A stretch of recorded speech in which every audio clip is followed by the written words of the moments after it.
In past anime, one of the interesting things that always kind of crept up were these episodes where we had the gender swap, when suddenly out of nowhere, a lot of the characters switched genders, and there's a lot of shenanigans around it. Unfortunately, something we really haven't seen in quite some time, so to get an entire anime where this whole concept is a gender swap, it's definitely interesting. But not only that, but kind of the bonds of two friends that kind of get thrown in the mix of it. But this is my review of Life with an Ordinary Guy Who Reincarnated into a Totally Fantasy Knockout, a 12-episode series that aired in the winter 2022 anime season. This is my thoughts on the series, so let's jump right into it. Total Fantasy Knockout follows two friends, Tachibana and Jinjunji, and the two of them are in the workforce. You kind of quickly find out that Tachibana has sort of an issue with his friend.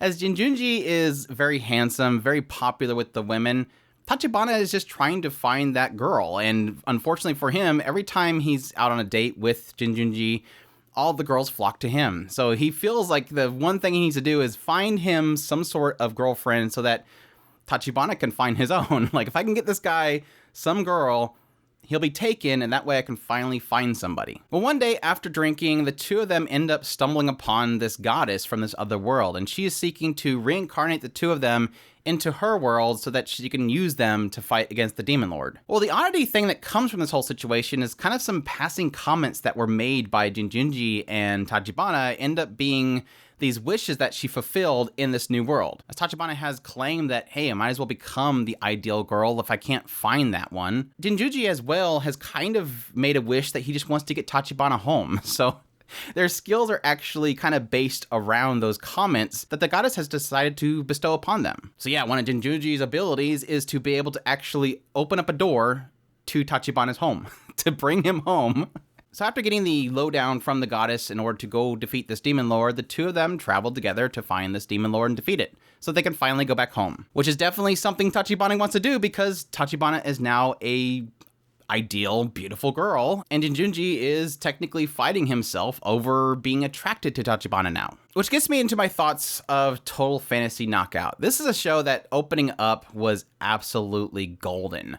I thought this concept was fantastic, this idea of this one guy becoming the ideal girl. There's a little bit of a joke about the idea of being gender swapped. And not only that, but the concept of the two of them fighting over being attracted to each other, as now Tachibana in the state finds Jinjunji a little bit attractive because he's this reliable guy and he's looking a little more handsome than usual. And then again, on the opposite end, the idea of Tachibana being the ideal girl becomes sort of a status of Tachibana. So anybody that looks upon Tachibana becomes charmed by his beautiful nature. So even Jinjunji himself is fighting over looking at Tachibana, and every time he looks at him, he sees this ideal girl that he's never seen before. So yeah, it kind of creates that little aspect of them fighting over their own urges, because the two of them don't want to be embarrassed by the fact that their friend is now attractive. But then add on to that, these goofy little skills that they have. Like, I got a huge kick out of the fact that one of Jinjunji's skills is to literally bring Tachibana home. He's able to open a door to Tachibana's apartment. It's absurd comedy to throw into the mix of an isekai. And this effect carries on into all their encounters, running into a village that's being ransacked by bandits, and suddenly Tachibana runs in there, and then suddenly all the bandits give up everything and start fighting each other over who's going to marry Tachibana. It was truly a hilarious concept that I absolutely gravitated towards early on. Which gets me into my first issue with this series, and that is really the staying power of the concept they've really created here. And it's obviously something that I always have in the back of my head whenever I start a series like this. It's literally the series that is titled the joke that it opens up with, and the concern that always comes from that is, does the writer have enough material here to really carry it for 12 whole episodes? And I have to say, it's sort of a mixed bag.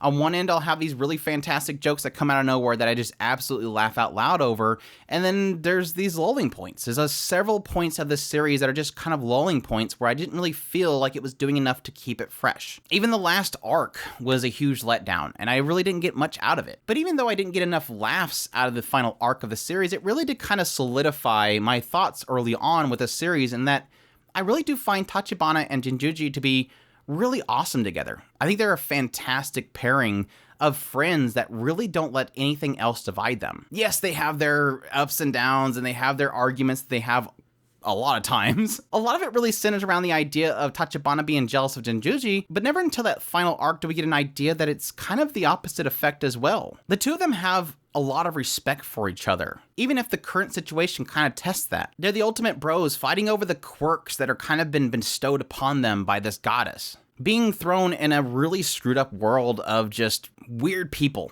So in the end, yes, technically I enjoyed this series, even though the later arc was not really funny. I think the earlier segments of the show were so hilarious that I definitely think it's worth a watch. Just seeing how Jinjunji and Tachibana deal with the charm effect and Tachibana's beauty that everybody gets kind of sucked into, and the idea of Tachibana doing things that he doesn't think is overtly erotic in nature is really hilarious. And I really love like these little moments where Tachibana like just kind of lowers the shoulder a little bit and Jinjuji will take him and just chuck him because he's getting charmed at the time. Their shenanigans between the two of them was just absolutely hilarious, and I really did enjoy the chemistry between the two of them, despite that kind of being the concept of them being afraid of that chemistry changing because of this charm effect. But again, like I said, the only downside to everything is that comedy really does peter off at some point. It really doesn't keep it fresh enough going forward. But even still, it was a good solid watch. I did enjoy my time watching it. But that's my review of Total Fantasy Knockout. I hope you guys enjoyed this review. If you did, leave a like down below, comment. Let me know what you thought of the series. Did you enjoy it? Did it keep up with you? Did you find the comedy throughout the entire last arc? I'd be curious to hear from you guys. As always, if you haven't already, make sure to subscribe to the channel. And you can support our channel in the description below. We have a Patreon account, tips link, and a merch site. We hope you all enjoyed, and y'all take care.